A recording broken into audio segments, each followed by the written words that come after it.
dando como resultado 4 células hijas, cada uno con la mitad del número diploide de cromosomas, que es la célula madre. Cuando nosotros decimos, cuando son las células con 46 cromosomas, decimos que son diploides.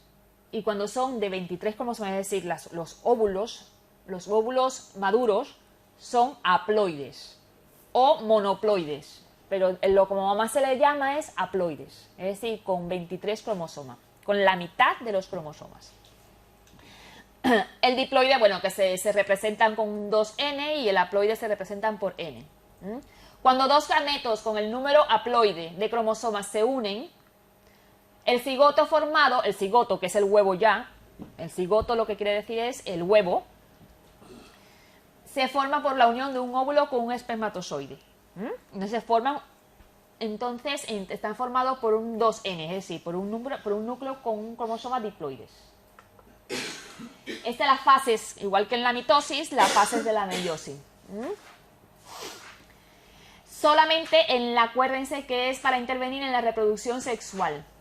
Reduce a la mitad el número de cromosomas y así, al unirse las dos células sexuales, vuelve a establecerse el número cromosómico de la especie. Se produce una recombinación de la información genética. Recombinación quiere decir que se mezcla la información de ambos progenitores, se mezclan la información.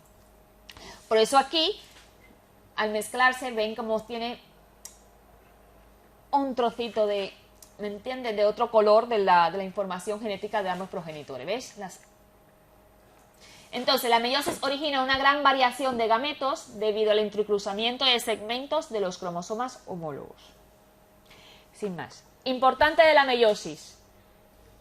La meiosis importante es porque reduce a la mitad el número de cromosomas. Es lo que hay que saber de la meiosis. Se ve en la formación de los gametos. ¿Qué son los gametos? ¿Qué son los gametos? ¿Qué son los gametos? El óvulo y el espermatozoide. Esos son gametos. Y ese óvulo y ese espermatozoide tienen núcleos los dos, con información genética, pero tienen un número haploide de cromosomas. Es decir, tienen 23 cromosomas en su interior. ¿Vale?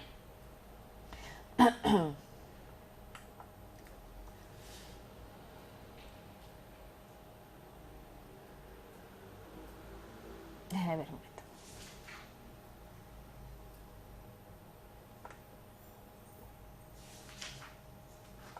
Bueno, tenemos el núcleo, ya dijimos, el núcleo, que es el organelo más grande de la célula, que contiene el ADN. También los mecanismos para la síntesis del ácido ribonucleico. Tiene un nucleolo permanente en el sitio para el ensamblaje de las unidades ribosómicas. Bueno, el núcleo está limitado por las membranas, en este caso 2, y tiene 3 componentes. La cromatina, que es el material genético de la célula, los cromosomas, que son las fibras de cromatinas cuando se condensan, y el nucleolo, que es el centro para la síntesis del ARN.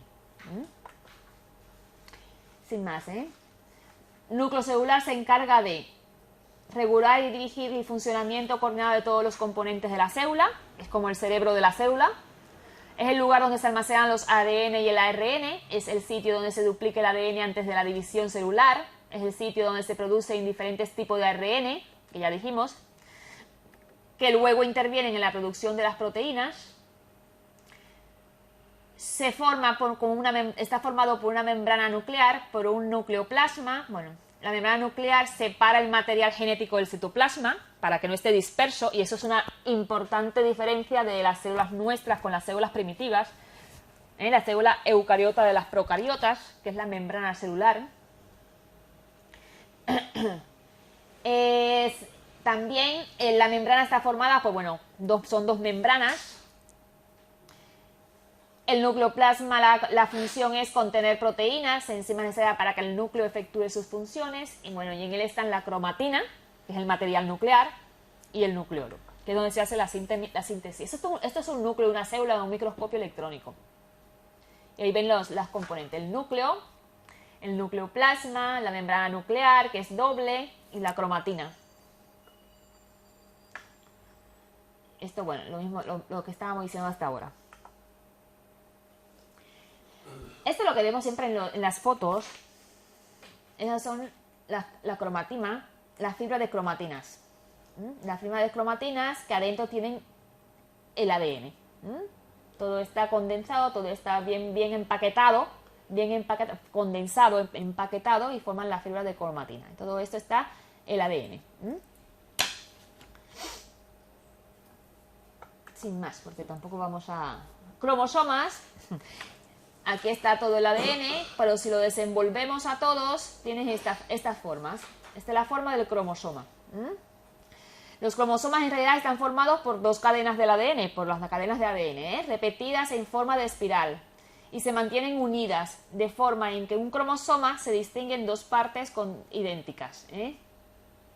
Tienen una mitad y una mitad.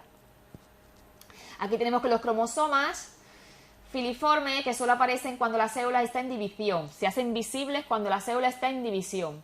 Los de los seres humanos están formados por 23 pares, mitad aportado por el padre y 23 por la madre, de los cuales 22 son autosomas y uno solo es el heterocromosoma, que es el sexual. Acuérdense que el hombre es XY, tiene dos cromosomas, X y Y, dos tipos, dos alelos. Y la mujer es XX. Entonces, los 23 cromosomas que aporta el óvulo, 22 son autosomas, es decir, para el cuerpo, y uno es sexual, que es X, el de la mujer, ¿verdad? Y en el hombre tiene lo mismo, 23 cromosomas, y el otro, el par sexual, un par sexual que se llama heterocromosomas o cromosoma sexual, que es el XY en el hombre. Esa es la estructura del cromosoma. Sabemos que dentro de esas cosas está el ADN empaquetado, el ADN bien enrolladito, y entonces tiene esa forma. Y esas son las formas, las partes de un cromosoma. Sin más. Esto es un cromosoma. Para que vean que el ADN está metido dentro de él. El ADN va dentro de él, bien empaquetadito, bien enrolladito. Entonces lo que tú ves en la división celular, no ves el ADN suelto así. Lo que ves simplemente es el cromosoma. Aquí tenemos lo mismo. 46 cromosomas tenemos, 22 pares cromosomas son somáticos o autosomas y 2 son cromosomas sexuales. Los cromosomas de cada par, uno de origen materno y otros de origen paterno, se denominan cromosomas homólogos. El componente de dos pares de cromosomas define las células diploides. Aquí tenemos un nucleolo. Las funciones del nucleolo. Es una región del núcleo considerada como un orgánulo. Igual que lo que tenemos en el citoplasma de la célula, también lo tenemos dentro del núcleo. Y es un organelo que está en el interior del núcleo. La producción y el ensamblaje de los componentes ribosómicos forman los componentes de los ribosomas. Están formados, por supuesto, de proteínas y ADN ribosomal. Y bueno, vamos a hablar un poquito de esto de la... Aquí está ella con una hipotética cadena, no es que sea esta la cadena, es una hipotética cadena. Las cadenas normalmente no se ven a simple vista.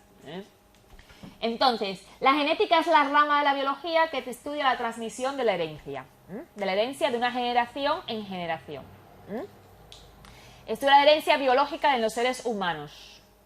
Vamos a hablar un poquito por encima de la genética. Es importante la genética, ¿por qué? Porque nosotros también conocemos muchas enfermedades que se transmiten a través de los genes. Entonces es importante saber, o que los médicos estudien, o que se investigue, o que se profundice de este tema. Vamos a dar conceptos, porque no voy a explicar ahora en profundidad nada, pero lo vamos a dar es conceptos. Entonces, claves del código genético y transferencia de la información. Hay que saber qué cosa es un genoma o genotipo, que es un conjunto de genes de un individuo. El genotipo es el conjunto de genes que presenta una persona, un individuo. ¿Qué cosa es el fenotipo? son las características expresadas. Por ejemplo, yo tengo los ojos claros. Yo estoy de fenotipo de ojos claros. Tú lo tienes marrones. Tú expresa la característica de tener ojos marrones. A lo mejor, si a lo mejor tienes un padre o un abuelo con ojos azules, a lo mejor en tus genes también está esa información, pero no la expresas. Lo que expresas, que es tu fenotipo, son los ojos marrones. Pero puede ser que si tú tienes un abuelo o tu madre o tu padre, alguno de ellos son de ojos azules, a lo mejor un hijo tuyo sale con ojos azules, aunque tú no seas de ojos azules. ¿Vale? Porque lo que tú expresas, que en este caso son ojos marrones, es tu fenotipo. Igual que el color del pelo, me refiero a los ojos como el pelo, como la nariz respingona, como el lóbulo de la oreja, que el que lo tiene pegadito y otro lo tiene suelto. Son tipos de características, el fenotipo es eso, conjunto de características expresadas por los genes, que son modulados también por los factores ambientales. A ver, yo puedo ser de tez blanca, pero a lo mejor vivo en un sitio donde hay mucho sol y entonces soy más bien morena que blanca, porque también los factores ambientales influyen en mi fenotipo, ¿verdad? En mi fenotipo influyen los factores que me rodean. Pues a lo mejor yo estoy en un sitio oscuro mucho tiempo, años y años y años, y a lo mejor el color de los ojos cambia. Se ponen pálidos, blancos, porque además tendré ceguera, por supuesto.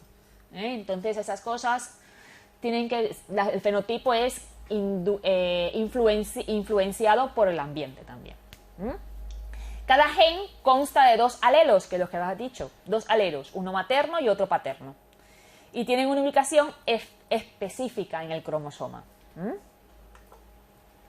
¿Qué cosa es homocigótico en genética? Cuando un individuo posee alelos iguales de un gen determinado. Por ejemplo, que yo sea de ojos azules, porque mi familia entera casi es de ojos azules, y por narices tengo que ser yo de ojos azules, mi madre y mi padre de ojos azules, mis abuelos son de ojos azules, posiblemente yo sea homocigótica para los ojos azules, porque me vienen de todos los sitios, ¿vale? No sé, yo soy homocigótica, porque mis alelos, mis genes, son iguales para ese carácter. Y heterocigótico, cuando un individuo posee alelos diferentes para un gen determinado. Esto puede ser, por ejemplo, un heterocigótico dominante, si solo un alelo se expresa en el fenotipo, y codominante si se expresan los dos. Yo soy heterocigótica. Lo más probable es que yo sea heterocigótica para los ojos claros. ¿Por qué? Porque yo tengo un padre de ojos marrones. Y mi madre incluso es de ojos claros, pero bueno, mi madre tiene los ojos marrones, mi padre es el que tiene un poquito los ojos más claros. Pero no son ninguno de ojos azules. Posiblemente yo estoy expresando un gen de mi abuelo, que sí tenía los ojos claros. ¿Vale? Pero ni mi madre y mi padre tienen los ojos claros, pero no son azules, son amarillosos, así más o menos. Pero mi madre seguro que en sus genes tenía la información de ojos claros. Y por lo tanto yo soy heterocigótica. Yo tengo un gen dominante que no sé si puedo utilizar la pizarra, pero tendría que quitar esto, ¿no? Bueno, yo voy a explicar un momentito. Lo voy a minimizar. ¿No? ¿Cómo quito? Así minimizando. Aquí puedo escribir aquí mismo. Así, oscuro. Yo, por ejemplo, yo soy heterocigótica y esto se ve mejor en esta forma, por ejemplo. En el le puedes pasar así la pestañita. No sé. Que lo corten. Que lo corten, hija. Bueno, mira qué bien, chica. Eso no me lo he dicho. A ver, tenemos 2 alelos. Yo soy heterocigótica. Los alelos se ven por letras. Vemos por letras, por ejemplo. Si yo soy homocigótica, dominante, el dominante siempre se pone con letra mayúscula. Como es dominante, se pone, por ejemplo, yo tengo ojos azules. Si yo fuera homocigótica de ojos azules, es decir, que yo tengo todas mis antecesores de ojos azules, yo lo más probable es que sea homocigótica. Entonces, tuviera, por ejemplo, vamos a hacerlo con la letra A. Fuera AA, porque son 2 alelos, tenemos 2 alelos, ¿verdad? Y como es dominante, pongo así. Ahora, por ejemplo, si yo, que soy, y vamos a explicar ya de paso una ley, hay una ley de Mendel, están las leyes de Mendel, que Mendel lo hizo, no lo hizo con personas, lo hizo con guisantes. Las leyes de Mendel están hechas con guisantes. En este caso, lo mismo, más o menos. Pero bueno, yo lo estoy viendo ahora con los ojos azules míos, pero bueno. Si yo fuera homocigótica dominante, porque tengo, entonces era AA. Pero si fuera recesiva, es decir, y fuera de ojos azules, pero lo que pasa es que como tengo dos alelos, son los únicos alelos, fuera AA, pequeño. Es decir, si soy dominante, si soy homocigótico serían estas. Seríamos dos tipos de homocigóticos. Homocigóticos dominantes y homocigóticos recesivos. Y los dos fuéramos ojos azules, pero no. En este caso, porque están los ojos azules, pero puedo decir, por ejemplo, yo soy esta de ojos azules, por ejemplo, nosotros somos un homocigótico de ojos marrones. Pero somos en los dos casos homocigóticos. ¿Por qué? Porque tenemos dos alelos iguales. Por eso somos homocigóticos. Si fuéramos heterocigóticos, por ejemplo, yo en este caso sería dominante porque soy de ojo azul, porque expreso, pero a lo mejor soy heterocigótica en este caso, porque tengo mis otros, no soy dominante completamente, no soy homocigótica. Heterocigótico quiere decir esto, ¿vale? Entonces, si tenemos, por ejemplo, ojos azules y ojos marrones, homocigóticos, si cruzamos a estos, nos daría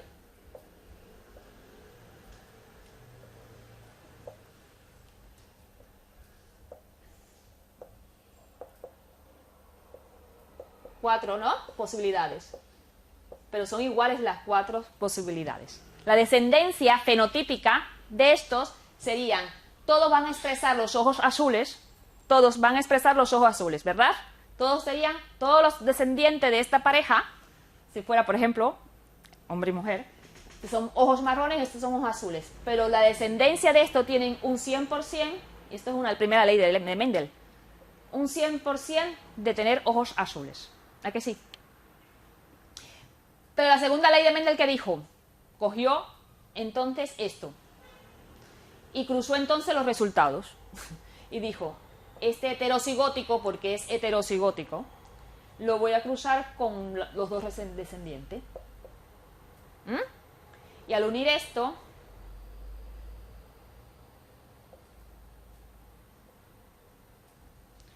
estuvo un AA, estuvo un AA, estuvo otro AA, ¿no? Y estuvo esto. Entonces ya Mendel se dio cuenta de que este y este daban todos el dominante, el amarillo, pero luego cuando cruzó la descendencia, no se dieron cuenta que solamente un 25% expresaba el carácter del otro. En este caso, por supuesto, no lo hizo con personas, lo hizo con guisantes, con guisantes amarillos y guisantes verdes. Entonces, los guisantes salieron todos amarillos al principio. Y luego dijo, ostras, bueno, tienen todos, y el otro donde se metió. Entonces fue cuando aparecieron los recesivos. Por eso había información contenida en el interior, ¿no? Que no se expresaban. Que fueron cuando él cruzó estos dos guisantes. Entonces vio que hubieron un 75% de guisantes amarillos y entonces había un 25% de guisantes verdes. Que salió, digo, hombre, apareció este que estaba perdido. Ahora le voy a explicar mejor con las diapositivas. En mi caso hay. ¿Qué? Mis padres tienen los dos ojos marrones, pero mi madre tiene por parte paterna ojos azules. Y mi hermana es la única que ha sacado los ojos azules. La única. Tenemos ahí lo que es la herencia recesiva y la herencia dominante. Entonces, para resumir, homocigóticos. Un individuo posee alelos iguales para un gen determinado. Heterocigótico. Alelos diferentes para un gen determinado. Y yo soy heterocigótica y puedo ser heterocigótica dominante si solo un alelo se expresa con el fenotipo. Se expresa en el fenotipo. Si solo un alelo se expresa en el fenotipo. Y codominante, como es la A pequeña, si se expresan los dos. El alelo que no se manifieste entonces, en el fenotipo, se llama entonces el gen recesivo, el que no se manifieste. Yo, por ejemplo, tengo que tener ojos marrones de mi madre dentro, pero yo no lo manifiesto, y eso es que tengo un gen recesivo. Por eso mi hijo no salió con ojos azules, mi hijo salió con ojos marrones, ¿no? Me salió con ojos marrones, porque el padre es marrón, de ojos marrones. Y si yo era AA, diciendo que son ojos azules, entonces seguro tenía muy pocas posibilidades de que fuera, y más cuando mi marido sé que todas sus descendencias tienen los ojos marrones, todos sus antecesores, que se ha dicho, tienen ojos marrones. Ese, a lo mejor probablemente sea dominante y homocigótico posiblemente. Bueno, autosoma es cualquier cromosoma que no sea sexual, lo que dijimos. Ay, ¿verdad? ¿Qué? Bueno, van a tener que volver a cortar. Espérate, porque no. Lo siento. Corta. Ah, con el. Ah, pero se borra así. Pues no lo sé. ¿Se borra así? No, ¿y el spray? Hay como un spray. Pues voy el aparato. ¿Por qué solo el aparato? Ni me acordaba que tenía puesto eso ahí atrás. Ya está, ya. Bueno, chicos. Sin más, a ver. Simplemente es una noción, que tampoco hay que no vamos ahora a estudiar genética. El autosoma, lo que venía diciendo, es cualquier cromosoma que no sea sexual. En el humano, los cromosomas del par 1 al 22, es decir, son autosomas. Y el par 23 corresponde a un cromosoma sexual, el X o el Y, lo que estábamos diciendo anteriormente, que son también llamados heterocromosomas, que son los cromosomas sexuales. Bueno, esto es lo que estábamos explicando más o menos. Esto es más o menos del lóbulo de la oreja famoso. En genética se acostumbra a usar letras para representar los genes envueltos. Lo que he dicho, se usa una letra mayúscula para el gen dominante, lo que hemos hecho ahora, y la correspondiente letra minúscula para el gen recesivo. Aquí sin más, aquí un gen dominante, ese está en inglés creo, sí. Esto es, lo que está viendo es lo del globo ocular, el lóbulo de la oreja. La mujer que tiene el lóbulo de la oreja desprendido y esta que lo tiene pegadito. Entonces, lo que es la fusión, el óvulo con el espermatozoide EE pequeño y el E mayúscula con L grande. Entonces, los resultados, yo prefiero verlos mejor con las leyes de Mendel. Las leyes de Mendel son el conjunto de reglas básicas de la genética, de la transmisión de la genética, de las características de padres a los hijos. Hay 3 leyes de Mendel y explican y predicen cómo van a ser el fenotipo de un nuevo individuo. La predicen. Y aquí yo prefiero verlas. La primera ley de Mendel, que es la ley de la uniformidad de los híbridos de la primera generación. Hemos dicho que cuando se cruzan dos variedades de raza pura, homocigóticos, quiere decir, para un determinado carácter, todos los híbridos de la primera generación son iguales. Si nosotros cruzamos, tienen que ser homocigóticos, tienen los dos alelos iguales. Si hacemos los dos híbridos, los cruzamos, todo, el 100% de la descendencia son iguales. Es decir, en este caso, la generación parenteral, los gametos, la primera generación filial. En este caso, todos van a expresar el gen dominante de este. Es decir, en este caso creo que eran guisantes amarillos y verdes. En este caso, todos los hijos fueron guisantes amarillos. Expresaban la misma característica fenotípica. Mendel llegó a esta conclusión al cruzar variedades puras de guisantes amarillas y verdes. Siempre se va a obtener en este cruzamiento variedades amarillas. ¿Por qué? Porque es el gen dominante. La segunda ley, que es la ley de la separación y la disyunción de los alelos. Es cuando se dio cuenta, dice, ostras, mira, que ya ha aparecido este carácter que no había antes. Entonces, Mendel cogió las plantas procedentes de las semillas de la primera generación del experimento anterior y las amarillas y las polinizó entre sí. Del cruce obtuvo semillas amarillas y verdes en una proporción del 75% al 25% de las verdes. Él cogió y mezcló amarillas y verde. Entonces dio amarilla con amarilla. ¿Ves que tienen aquí? Y lo mismo. Al mezclarse ambas dieron lo mismo. Esta amarilla homocigótica, esta amarilla heterocigótica, esta amarilla homocigótica y un 25% de verdes que son, ¿qué? ¿Homocigótico o heterocigótico? Homocigótico, porque son iguales, ¿eh? Y la tercera ley de Mendel, que ya es la ley de la independencia de los caracteres, porque ya aumentó él otra cosa, no solamente el color, sino si habían rugosos o no rugosos. Y por eso entonces hay más datos. La ley de independencia de los caracteres, es decir, que van a partes, que no tienen nada que ver con unos con otros.